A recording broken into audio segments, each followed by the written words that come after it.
Good evening students, कैसे हैं आप सब। तो आज मैं आपके लिए प्रतिशत और इसके अनुप्रयोग का एक नया टॉपिक साधारण ब्याज लेकर के आ गई हूँ। तो आज हम हमारी आज की क्लास में ब्याज पर आधारित सवाल पढ़ेंगे, जिसमें ब्याज जो होता है वो दो प्रकार का होता है, साधारण ब्याज और चक्रवृद्धि ब्याज। अब हम इसे पहले थोड़ा सा समझ लेते हैं। तो साधारण ब्याज जब हम करते हैं तो उसमें हमारे पास दो चीज़ें आती है, एक तो आता है हमारे पास में मूलधन और एक आता है मिश्र धन। तो मूलधन क्या होता है? मूलधन का मतलब होता है कि हमने कोई रकम या कोई राशि किसी से उधार ली है, तो उसे हम कहते हैं मूलधन और इसे हम पी से दर्शाते हैं। और मिश्र धन वो होता है जिसे हम ब्याज के साथ रिटर्न कर लेते हैं। इसे हम ना एक उदाहरण से समझते हैं। जैसे मैंने मेरे एक किसी मित्र को 5,000 रुपये उधार दिए, तो वो जो रकम मैंने उसको उधार दी थी वो आपका मूलधन होगा। उसके बाद उसने मुझे ब्याज के साथ 6,000 रुपये वापस लौटाए। तो 5,000 मैंने उसे मूलधन रकम दी थी, उसमें उसने मुझे ब्याज के 1,000 रुपये जोड़ के 6,000 रुपये वापस दिए। तो जो 6,000 उसने मुझे वापस लौटाए वो मेरा क्या था? मिश्रधन था। ठीक है। इसके बाद में अब देखिए, जो ब्याज होता है वो हम कैसे ज्ञात करते हैं कि हमें कितना ब्याज कितनी रकम पे प्राप्त होता है। जो ब्याज होता है उसे हम आई से दर्शाते हैं और इसको ज्ञात करने का सूत्र होता है मूलधन गुणा दर गुणा समय बटा 100। अब आप सोचेंगे दर क्या होती है? दर का मतलब होता है कि हमें कितनी % दर पर ब्याज मिल रहा है। जैसे हम कहीं बैंक में जाते हैं या कहीं भी हम पोस्टर्स में देखते हैं तो ऐसा लिखा होता है कि हमारे यहाँ पे 10% दर पे लोन दिया जाता है, 5% लोन पे दिया जाता है। तो सबके दर जो है अलग अलग निश्चित होती है। समय गुणा 100। तो ब्याज ज्ञात करने का कौन सा ब्याज? साधारण ब्याज ज्ञात करने का सूत्र होता है मूलधन गुणा दर गुणा समय बटा 100।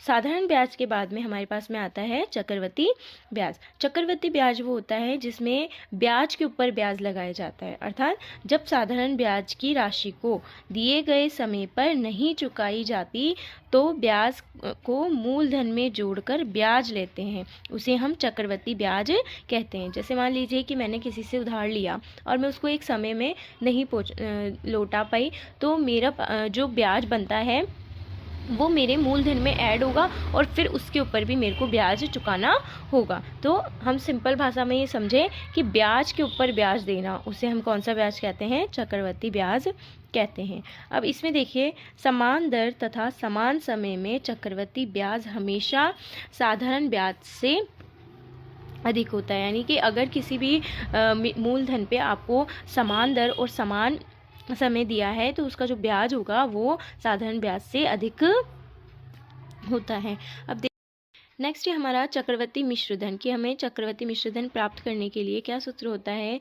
P1 + R/100 गुणा T। अब इसमें जो चक्रवृद्धि मिश्रधन होता है इसे हम A से दर्शाते हैं, P से हम किसे दर्शाते हैं? मूलधन को 1 + R से हम दर्शाते हैं दर को बट्टे में 100 और T से हम समय को दर्शाते हैं। और चक्रवृद्धि ब्याज ज्ञात करने का क्या सूत्र होता है? A - P = P गुणा 1 + R/100 T - P। अब इन सभी को अभी हम सवाल जब हल करेंगे तब समझेंगे। अब देखिए, इसमें दो कंडीशन होती है। यदि ब्याज प्रति 6 माह से 6 माह संयोजित होता है तो दर आधी हो जाती है और समय दुगना हो जाता है। इसमें ये इम्पॉर्टेंट है कि अगर ब्याज जो है 6 माह के लिए संयोजित है तो दर उसकी आधी हो जाएगी और समय उसके लिए दुगना हो जाएगा। जबकि यदि ब्याज जो है त्रैमासिक संयोजित होता है तो दर जो है वो चौथाई हो जाती है और जो समय होता है वो 4 गुना हो जाता है। बढ़ोतरी तथा अवमूल्यन अर्थात कमी की दर। तो देखिए, बढ़ोतरी का मतलब होता है कि किसी चीज़ की कीमत का बढ़ना और अवमूल्यन का मतलब होता है किसी चीज़ की कीमत का कम होना, कमी होना, है ना। अवमूल्यन कह दो या कमी कह दो, एक ही बात है। अब देखिए, दैनिक जीवन में कई वस्तुएं हैं जिनकी संख्या या साल दर साल बढ़ती रहती है। यानी ऐसी कई दैनिक जीवन में हम चीज़ें देखते हैं जो हर साल क्या हो रही है? बढ़ रही है, तो उसे हम क्या बोलेंगे? बढ़ोतरी। जैसे क्या होता है? जनसंख्या हर साल बढ़ती है, पौधों की संख्या आदि। तथा कुछ वस्तुएं जिनकी कीमत उपयोग के बाद लगातार कम होती रहती है, यानी हम उसको जितना उपयोग करेंगे उसकी कीमत उतनी ही कम होती जाती है। जैसे मशीनें, कार, बाइक्स आदि, इन सभी की कीमत क्या होती है, उपयोग के साथ साथ घटती जाती है, कमी होती जाती है। तो जब हम बढ़ोतरी और अवमूल्यन पढ़ेंगे तो इसे भी हम चक्रवृद्धि ब्याज से ही हल करते हैं। जब बढ़ोतरी होती है तो उसके लिए हम क्या करते हैं, वीटी बराबर, वीटी मतलब बढ़ोतरी कितनी हुई, बराबर V0 1+R/100 गुणा टी। और जब अवमूल्यन यानी कमी होती है तो हम यहाँ पे माइनस करते हैं। तो देखिए हमारे पास एक सवाल है, रमा ने 14,000 अपने मित्र से 8% वार्षिक ब्याज की दर पर उधार लिए। यानी रमा ने अपने मित्र से 14,000 रुपये उधार लिए, कितने परसेंट की दर से, 8% की वार्षिक दर से उधार लिए। यदि उसने 2 वर्ष बाद ये राशि लौटा दी, अब उसने कितने वर्ष बाद, 2 वर्ष बाद ये राशि लौटाई, तो उसने कुल कितना धन वापस किया, वो ये पूछ रहा है। ठीक है, तो जब भी हम सवाल हल करते हैं सबसे पहले जो दिया होता है वो हमें लिखना होता है। तो देखिए रमा ने 14,000 रुपये लिए, कितनी वार्षिक दर क्या थी उसकी, 8%, समय था 2 वर्ष। अब हमें कुल धन ज्ञात करना है। तो देखिए साधारण ब्याज का सूत्र हमने लिखा, मूलधन गुणा दर गुणा समय बटा 100। अब मूलधन जो था वो हमने यहाँ लिख लिया, कितना था मूलधन हमारे पास में, 14,000, गुणा दर कितना था 8, समय कितना है 2 वर्ष, बटे में 100। अब देखिए 2 0 से 2 0 हमने काट दिया, यहाँ बचा कितना 140, गुणा 8 को 2 से गुणा किया तो कितना हुआ, 8 दूनी 16। तो 140 को जब 16 से गुणा किया तो 2,240 रुपये हुए। तो कुल धन ज्ञात करने के लिए मूलधन प्लस ब्याज को जोड़ेंगे। तो मूलधन कितना था 14,000 प्लस ब्याज कितना है हमारा, अभी अभी हमने ज्ञात किया 2,240। जब हमने इन दोनों को जोड़ा तो हमारे पास में कुल धन कितना आया, 16,240 रुपये। यानी रमा अपने मित्र को कितने पैसे रिटर्न करेगा, 16,240 रुपये वापस लौटाएगा। इसे एक और सवाल के माध्यम से हम समझते हैं। एक राशि साधारण ब्याज पर 3 वर्ष में 1,265 रुपये तथा 6 वर्ष में 1,430 रुपये हो जाती है। राशि का ब्याज दर तथा राशि ज्ञात कीजिए।